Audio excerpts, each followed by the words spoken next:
सरपंच साहेब, आपल्या कॅनॉलवरती काल एका दाम्पत्याने उडी मारली पाटामध्ये. काय नक्की घडलं होतं? खरं तर 5-5:30च्या दरम्यान कॅनॉलला जी लोक वॉकिंगसाठी येतात त्या ग्रामस्थांनी पाहिलं. खरं तर एक जोडपं जे कॅनॉलच्या कडेला काहीतरी त्यांचे चर्चा आणि वाद चालला होता. ते वाद होत असताना एकमेकांनी कॅनॉलमध्ये उड्या टाकल्यानंतर काही ग्रामस्थांचे मला फोन आल्यानंतर आम्ही त्या ठिकाणी आलो.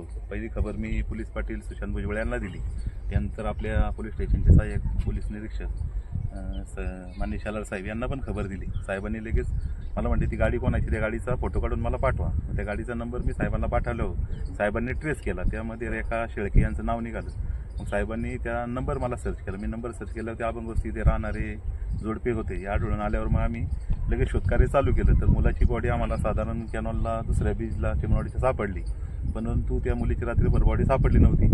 तर रात्री आम्ही आपले जे सहाय्यक हे आहेत इरिगेशनचे, कडुसकर साहेब असतील, हांडेराव साहेब असतील, वैष्णव साहेब असतील, यांच्याशी संपर्क करून वारवाडीच्या बंधाऱ्यातनं ते पाणी आपण नदीच्या रोडला डायव्हर्ट केल्यामुळे पाणी कमी झाली पातळी.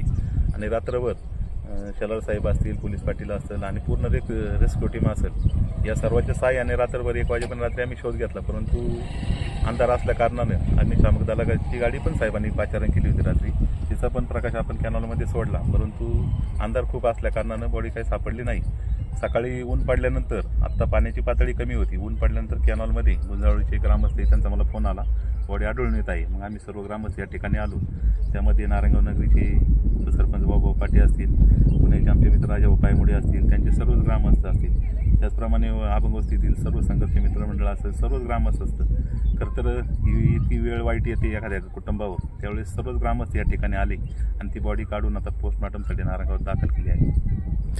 काय कारण असावं, काय समजलंय का? नाही, वैयक्तिक काहीतरी वादविवाद त्यांचे बराच वेळ चालले होते कॅनॉलवर. जे संध्याकाळी वॉकिंगला हे दाम्पत्य काय व्यवसाय काय करतो?